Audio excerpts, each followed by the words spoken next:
I swear I never thought I'd be the guy writing one of these posts. But here I am, sitting in a half-empty apartment at 2 a.m., trying to make sense of how I went from being her hero to the guy she cheated on. With the same piece of garbage I pulled her away from in the first place. Let me start from the beginning. Maybe writing it all down will help me breathe again. We met last summer, at a small house party a mutual friend threw. Nothing fancy, just backyard lights, cheap beer, and people who didn't know how to hold conversations without checking their phones every 5 seconds. But she stood out. Not just because she was pretty, she was. Big brown eyes, the kind of smile that made you forget the rest of the room existed. But it was more than that. She looked tired. Not physically, but like she was carrying something heavy inside. She barely spoke to anyone. I found her on the porch, sitting alone with a drink, watching the fire pit like it owed her an explanation. I don't remember my exact opening line, probably something awkward and too eager, but somehow, we started talking. And once we did, she opened up fast. Her name was Emily. 26. Graphic designer. And at the time, still living with her boyfriend of 3 years, Tyler.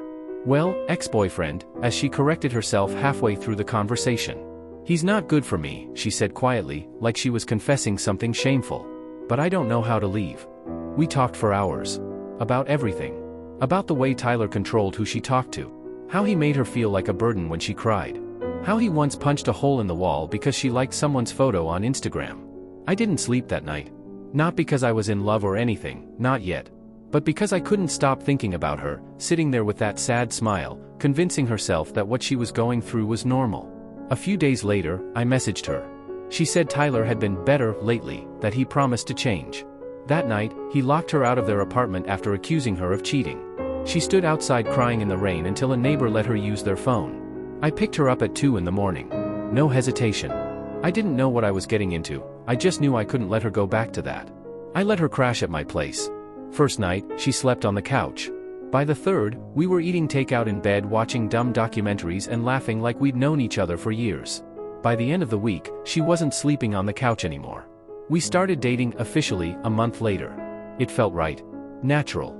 Like we skipped all the awkward getting to know you stuff and went straight to the part where we understood each other without speaking. She told me she felt safe with me. Said I made her feel like she could breathe again. And I believed her.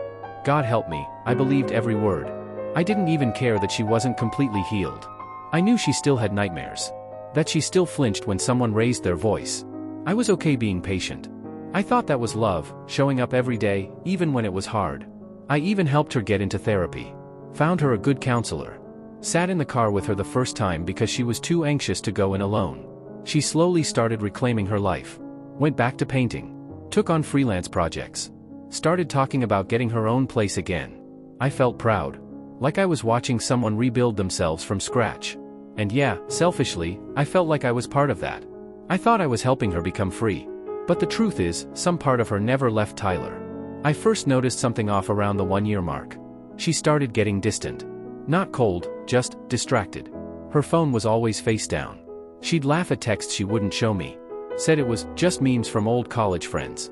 She started dressing differently too. Nothing wrong with that, I supported it. But she started wearing the same perfume she used to wear back when she lived with Tyler. That detail stuck in my head like a splinter. Then came the late nights. Running errands. Helping my sister. Always a reason. Always a smile to cover it. I didn't want to be that guy, the jealous, controlling boyfriend. I kept telling myself I was overthinking. But my gut wouldn't shut up.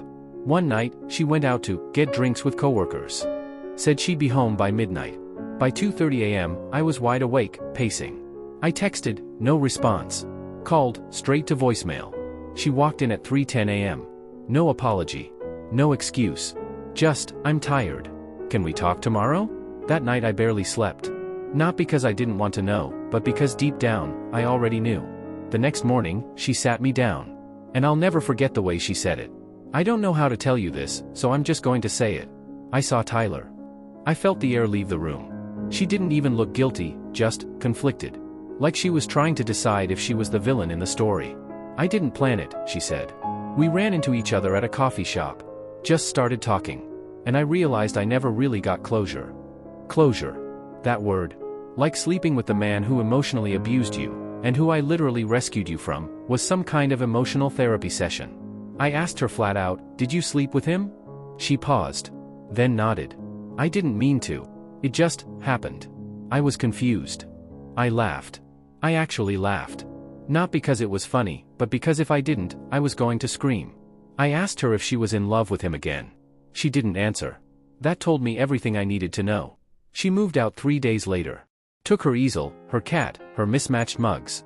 Left the candle I bought her for our anniversary, the one she said smelled like safety. I haven't seen her since. Mutual friends tell me she's figuring things out. I don't ask questions anymore. Because the truth is, it wasn't just betrayal. It was betrayal dressed in gratitude. She looked me in the eyes for a year and called me her savior. Her safe place. Her second chance. But when it really came down to it, when the chaos called her back, she ran straight into the fire. Do I hate her? No. I wish I did. It would be easier. But I hate the version of myself that thought love was enough to fix someone who never asked to be fixed. I thought I was building a future with her. Turns out, I was just a layover between storms. So if you're reading this, and you think loving someone broken makes you a hero, be careful. Sometimes, the broken pieces are sharp, and they cut the ones trying to hold them together.